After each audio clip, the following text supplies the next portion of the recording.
Hey YouTube, it's KJ. I've been MIA for a while. An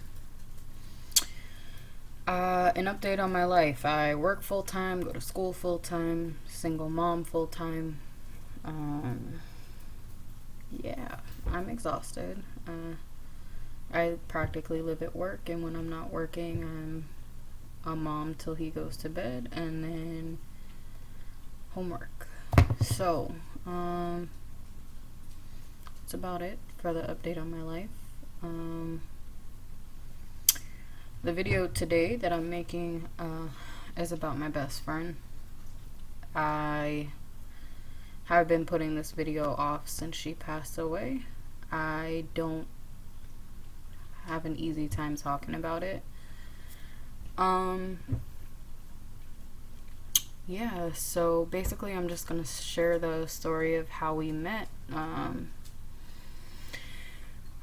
Some bits and pieces of some of her struggles and the story about how she passed. I was a bit iffy about making the video because some of the stuff in the video is going to be what they would consider taboo. Things that basically people think that you should keep under wraps and pretend aren't happening in society, even though it's extremely prevalent and no one wants to talk about it. So yeah, just bear with me. There will be a couple of triggers in here. Mostly talking about addiction. I'm talking about her death, which was caused by a drunk driver. Also talking about illnesses related to being an addict. So yeah, I just feel that the world deserves to know Carly as the person that I saw her as, because most people that knew Carly only saw her addiction. Carly was not her addiction. She had an addiction, but her addiction did not define her. There was a whole person behind the drug use, and I think that people deserve to know that side of her, because she's not here to show it. And the day she passed away, a very bright light was taken out of the world, because Carly had a heart of gold. She just struggled, and we all struggle. We just struggle differently. We all make bad decisions and choices. They're just different decisions and choices than other people make. I don't think that anyone is better than anyone else. So when people look down on drug addicts,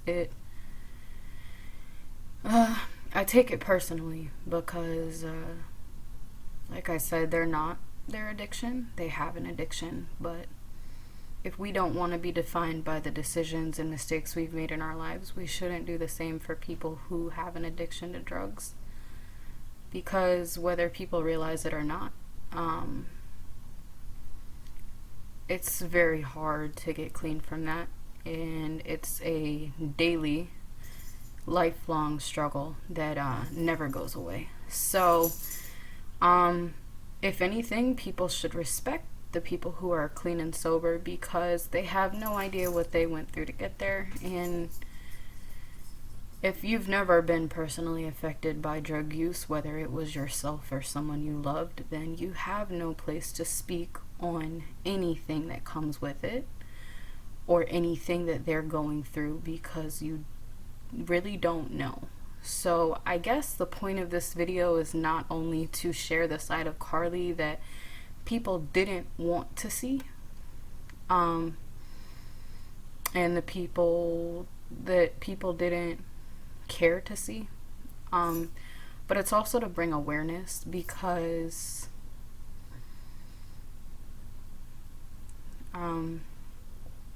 sorry, it's just an emotional topic. It's to bring awareness, because drug addiction is frowned upon in society, and that's why most people don't get help. But I think if we had more of an education and an understanding on what they're going through, that maybe people would be more inclined to help them. And yeah, so I'm gonna get into the video. Here we go. So, Carly Morgan Walls. Okay, I'll start with how we met, our relationship, basically that stuff. I met Carly when I was 13. We met online. Told my parents I met her at the mall. Oh well, kind of too late for that. Carly and I dated for 2 months online. And then I finally went to see her in person, and Carly took my virginity. No, guys, I'm not a virgin. Sorry to burst your bubble. Yeah, so I was 14 when that happened. And Carly and I were on and off for a good period of time, like, cause we would break up, stay friends, get back together, break up, stay friends, get back together. So I'd say the relationship aspect of our history lasted maybe a year, on and off, never completely on. But when I met Carly had a drug addiction. That's actually part of what tore us apart, and the fact that I was immature and she was immature, and you know, you don't really expect a relationship to last at 14. It just doesn't happen. But yeah, so Carly was already using when I met her, and I didn't know that off the bat, of course, but I did learn that pretty quickly. Because with drug abuse comes mood swings and lashing out on the people you love and such, and that happened to be me because we were together. But Carly and I don't want to start with the sad parts of it. I want to start with the good parts, and there's so many good memories I have with her because Carly was hilarious. I mean, like, Carly basically lived to put a smile on people's faces. The day I met Carly, I just felt that she was a bright light. Her aura was so bright. And even through the lashing out and the drug use and all of that, I still managed to love her because I saw past all of that. You have to see past the ugly parts of somebody to really get to the good parts, and I was able to do that with Carly, and I'm grateful because I don't really know what my life would have been without her being a part of it. She has had a huge impact on who I am and where I am today. So I'll talk about a couple of our memories. Our big thing was walking to Publix. We never had any money to spend at Publix, but we just walked to Publix all the time because it was right there, and we just had a good old time walking there. One of the times we walked to Publix, I pushed Carly in a bush and ran back to her house. And Carly, it was tiny. I'm talking like 4'11", tiny, 4'10", something like that. Carly was short as hell. So just imagine this little short person being pushed in the bush. And she always wore platform flip-flops, so she tried to make herself look taller. Didn't really work because she still looked like a shrimp. But yeah, so imagine this little short Carly trying to roll out of a bush that I left her in. and ran home back to her house. So about 15 minutes later, Carly came back to the house just busting out laughing. She's like, "You left me in a bush." And I'm like, "Yeah, I did." So that was one of my best memories with her, because it really portrayed the type of relationship we had. It was all jokes, all fun, all the time, unless we were arguing. We argued a lot. We argued all the time. Um, that was us. I remember one of the times I was at her house, her whole family decided to put their feet on me. Fun fact, I have a foot phobia. I don't like feet. So they all put their foot on me. So instead of me running from Publix, I ran to Publix because I did not want to have feet touching me anymore. There was a time when Carly and I were arguing pretty badly, and her dad chased me up the top bunk and chased her into the living room and made us separate for a good, like, he said a half hour. But in reality, about 15 minutes in, we were yelling to each other from the opposite rooms, asking if the other room was still mad and if we wanted to go to Publix. Here we go back to Publix. Publix was the spot. So I remember going to karaoke with her and her family. Oh God, what else did we do? We did everything. Like, we did so much together. When I think of Carly, I don't think about the bad memories, the things she did to hurt me. The only thing that really comes to my mind is just the good memories, because Carly just always kept me laughing. No matter what the day was, Carly just kept me laughing all the time. And no matter what was going on in her life, she was just bright, funny. So I guess I'll go ahead and talk about the bad, why we broke up and stopped talking for a couple years.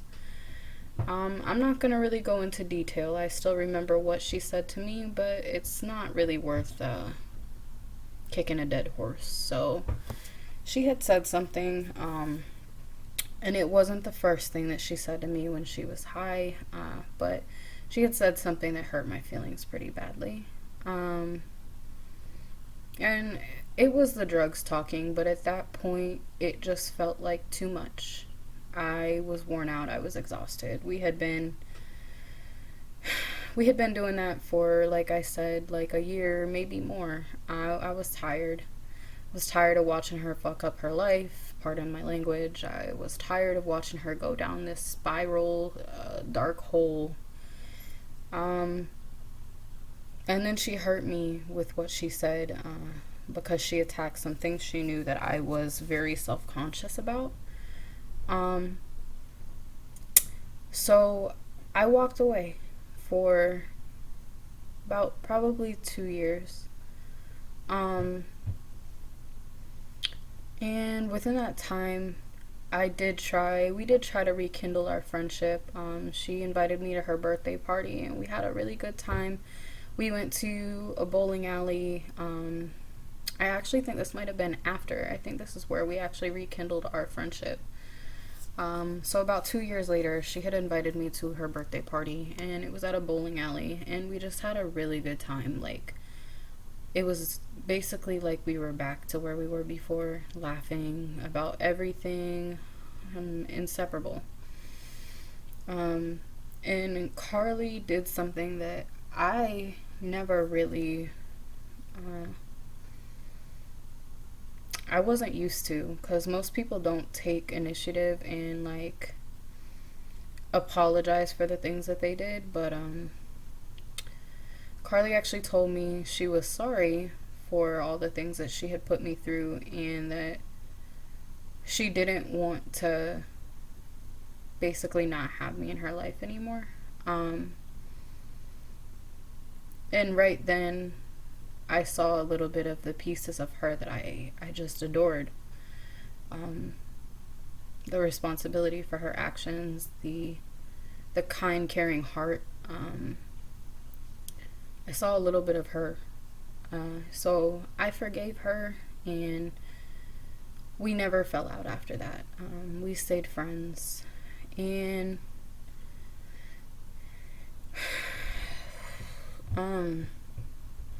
Carly struggled for pretty much the entire time I knew her with her addiction. Her addiction just got worse and worse. The drugs she was taking just got worse and worse. When you're an addict, you start searching for the best high. You don't stick with one drug, because once you take that drug for long enough, you start searching for something that makes you feel more high. You get used to the high, you move on to the next drug. It's like a gateway.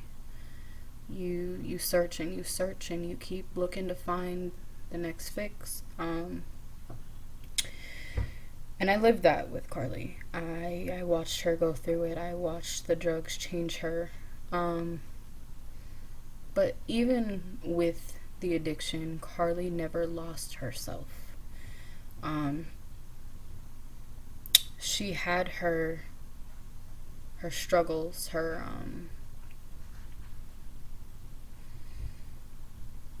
I don't even know how to explain it. But her heart was always there. She always led with her heart. Everything that she did in life was for other people. She put smiles on people's faces while she was self-medicating to fight the demons that were in her own head.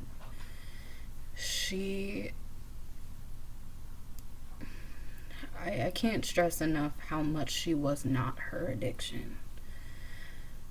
Addiction changes people, but Carly always had an essence of herself there. I went through her pregnancies with her, talking to her, being there for her.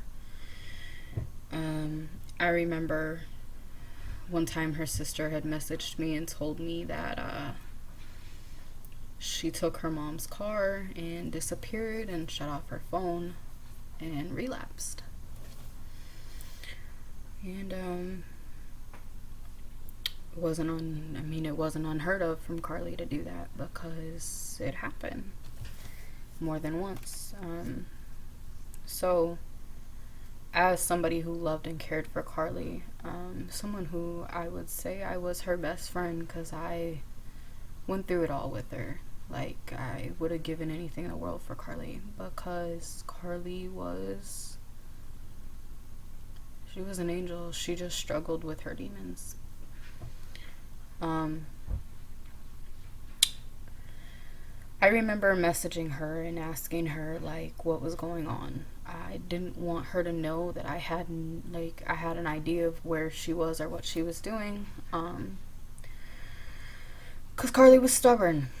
So I just messaged her like I didn't know anything. And after she responded to me, because she wasn't responding to anybody else, I told her that I knew what happened, and that I love her and I'm worried about her, and when she's ready to talk, that I would be there to talk. And I told her she's not alone. Carly let me know the next day that she had reached out to her sister to come get her.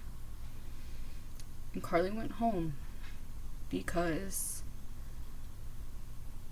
a part of me feels like, because I told her that I love her and that I was there. And she told me that there was nobody else that she was responding to, and that it was only me, and that I was pretty much the reason she went home.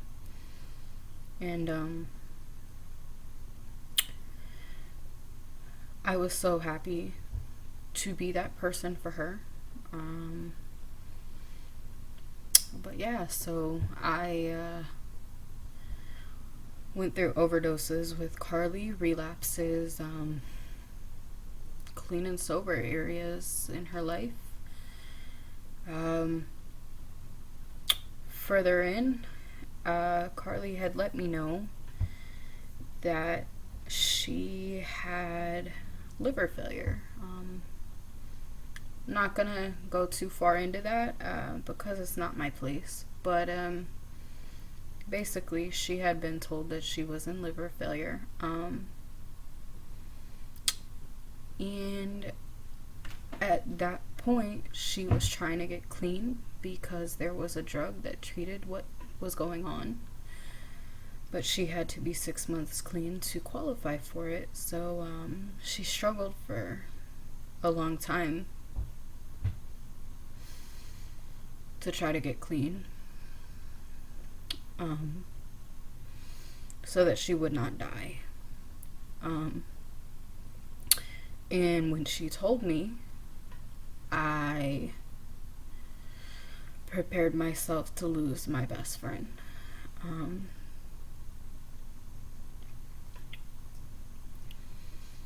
But she kept fighting. And Carly always did. She always kept fighting. No matter what life threw in her direction, Carly always kept fighting. Fast forward to my son's first birthday. It was in June of 2019. Was the last time I saw Carly.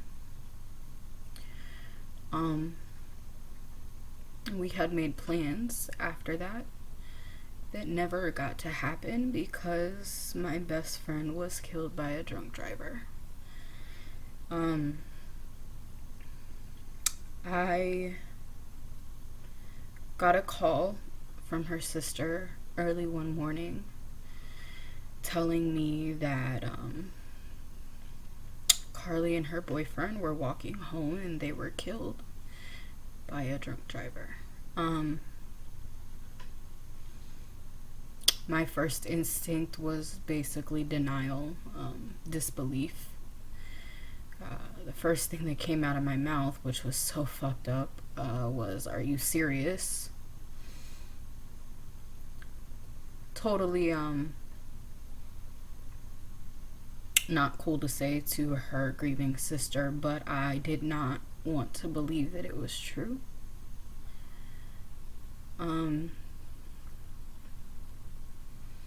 And I felt like my world was crashing down around me. So I did not know how to process what she told me.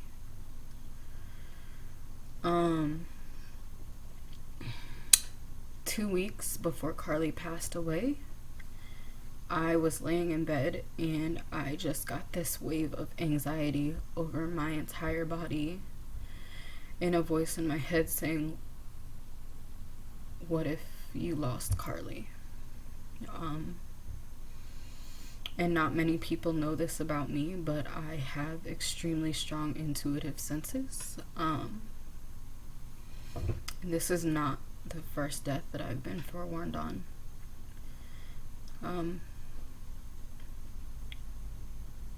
But I didn't know how to take the warning.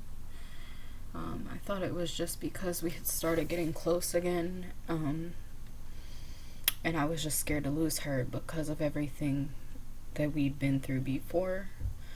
I just felt like I was just scared to lose her. Because Carly's motto that she lived by was, "I'm here for a good time, not a long time." And it was hard for the people who loved her because all we wanted was Carly to be okay and happy and healthy, and she was just so loved and so lovable and just such a beautiful soul. And it sucked when the drugs would take that from us.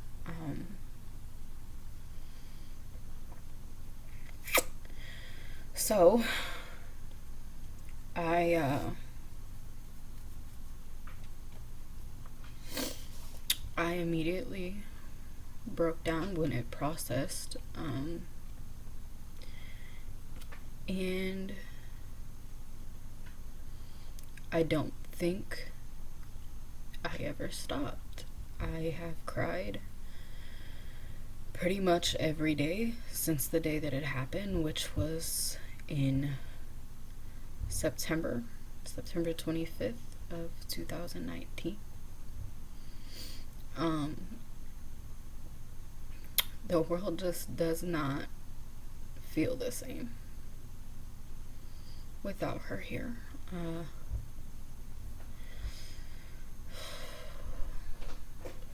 It feels like something's missing in my life. It feels like I lost a piece of me. And I feel angry because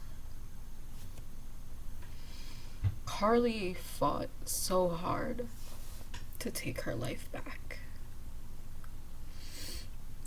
And in the blink of an eye, somebody made a selfish decision to get behind the wheel of a big ass pickup truck 3 times over the legal limit and run my best friend and her boyfriend off the road while they were on foot. And sorry, this is why I did not want to make this video.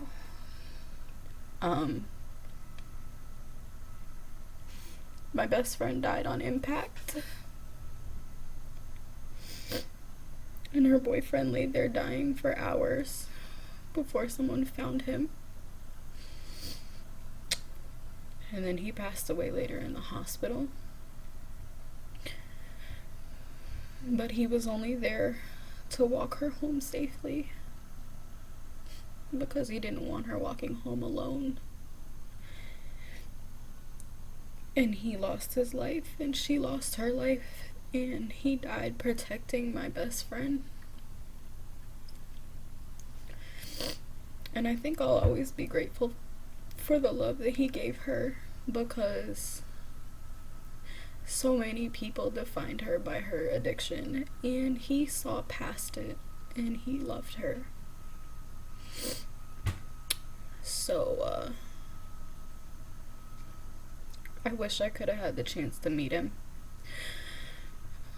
because he loved my best friend so unselfishly. And I appreciate him, and he died protecting her. And it's just a sad, sad situation. Basically, the point of sharing Carly's addiction is so that people can understand how hard she fought for life and to overcome her addiction, and how the selfish decision that someone else made took her away from us after all her work. And the pain that we all face every single day, because I know I'm not the only one that still feels this way. I know her sister still struggles every day. I know her parents still struggle every day. I know that Jessie, her boyfriend's mom, still struggles every day. We're all struggling every single day, because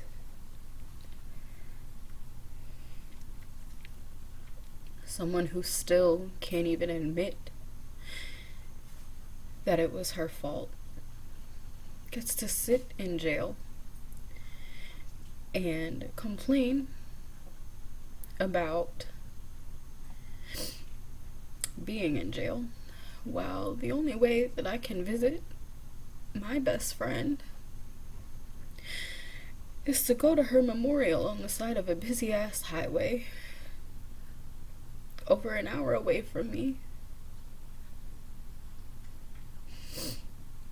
and talk to her spirit for 5 minutes, and then get back in the car and drive back home.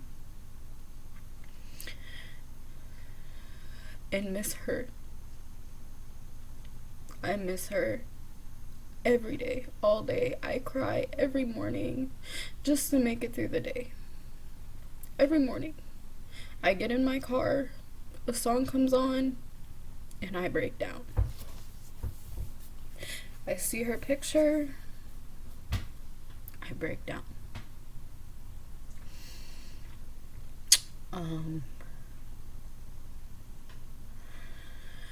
It's been over a year, and the pain has not slowed down. It hasn't gone away. It hasn't slowed at all. It hasn't gotten better. If anything, I feel like it's gotten worse, because every single day I spend it wishing I had just 5 more minutes to tell my best friend how much I love her and how proud of the progress I am, how proud of her progress that she did make I am. 5 more minutes to tell her that I miss her. Just give her one last hug. Hear her laugh again. I think when we lose somebody, we just want 5 minutes of closure. And I just wish that I had 5 minutes to let Carly know how loved she really was. This is the hardest video I think I've ever made, and I touch on a lot of taboo topics on my channel, because it shouldn't be taboo to talk about real world struggles. My friend had requested that I talk about the opioid crisis, and I think in a way I touched on that with this video, because the time I did have with my best friend, I was fighting her addiction to see just a little piece of her. And I saw enough of her to love her and to fight for her, because Carly was worth it. She was worth sobriety. She was worth life. She was worth so much more than the woman who killed her gave her. She was worth so much more than people made her worth. And this is from someone who loves her, somebody who went through all of this with her. Not some random person. I'm not the town she lives in talking badly about her. I'm not the people who see the little tiny bit of who she was and what she struggled with. I'm not those people. I knew Carly. I loved Carly. And I think there's a lot of people out there that love Carly. But there's also a lot of people out there that didn't think Carly's life was worth it. And this video is to show you guys that her life was worth it. Her life was worth so much more than the way it ended. And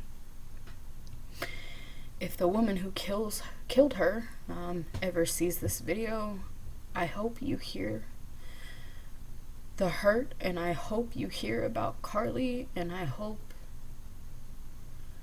to God that you finally show some bit of remorse for what you did, because when I watched you in court not too long ago, you didn't care at all. You rolled your eyes and denied what you did to my best friend and her boyfriend. And you tried to get out on bond for $3,000 after killing 2 people. You didn't think their life was worth more than $3,000. And I hope that one day you get a sense of the hurt and the pain that you've caused in people's lives with your actions. And then I hope that you find peace with it. And I hope that it changes you so that no one ever has to go through this again. And I hope that you pay your duty to society, because I can never get my best friend back. And Jesse's family can never get Jesse back. But I hope that one day you find a way to be a better person, because your family still has you. Don't take that for granted.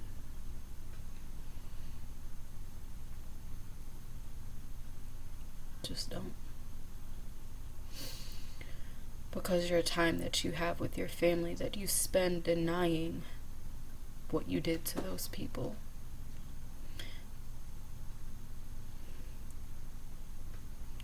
you're taking time, precious, precious time that you can never get back away from you and your family and your friends. And all it takes is an apology and an understanding of the hurt and pain you caused to finally move forward and get your life back on track. And I hope you pay for the hurt that you've caused us. And I hope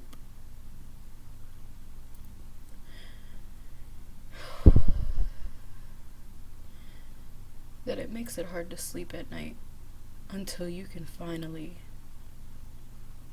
be remorseful of what you've done to us, and to Carly, and to Jesse. I didn't get to talk at your bond hearing, but I wish I could have, because these are all the things that I've been waiting to say to you. And I know that you'll probably never see them, but if you do,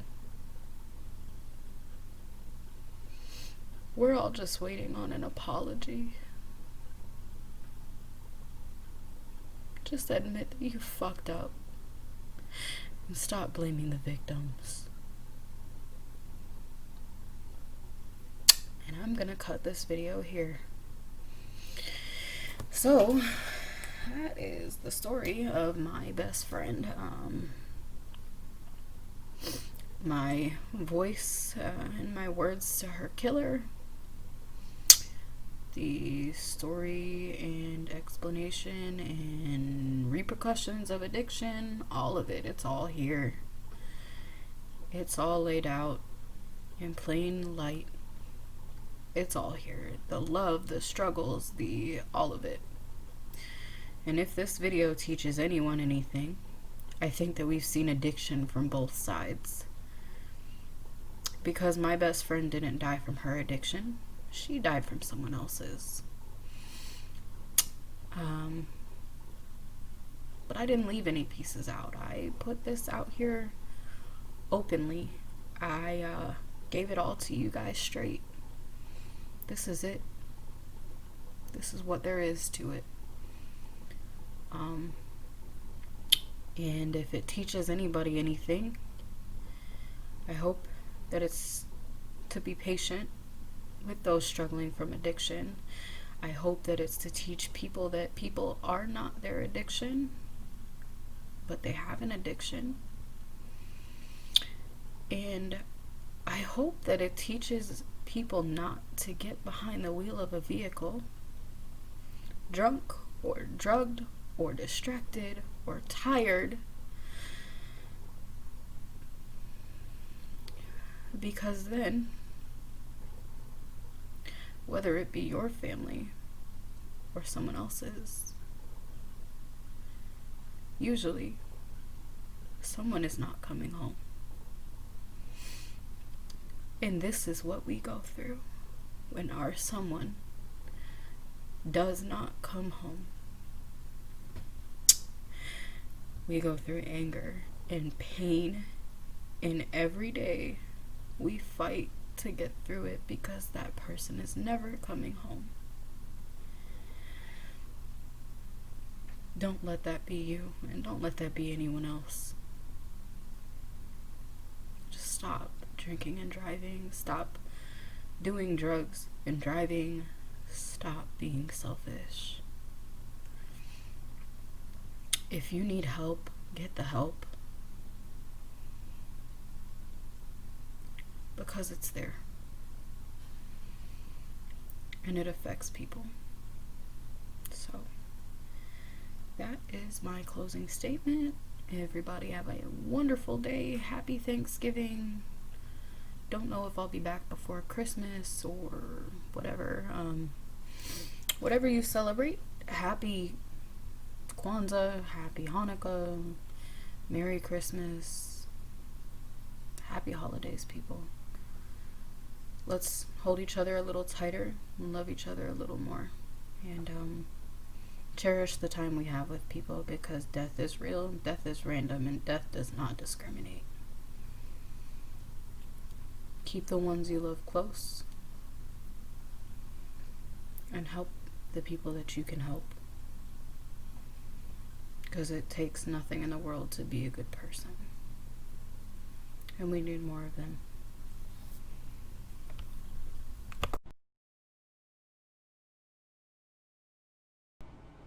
I'm making I guess it's called a fan video? Fan flash? I don't know. I'm making a video for my ex-girlfriend, Caitlin. Caitlin Jean Duggan. Roughly about 5 feet tall. My doodles, my panties, my fucking retard. The love of my life. She doesn't mean anything to me. She means everything to me. I don't know. She's like, I want to be her last first kiss. And everything like that. And I really don't know what to say in this. I'm really not sure how to say it. But she asked me to make her this video, and I'm making her this video. And,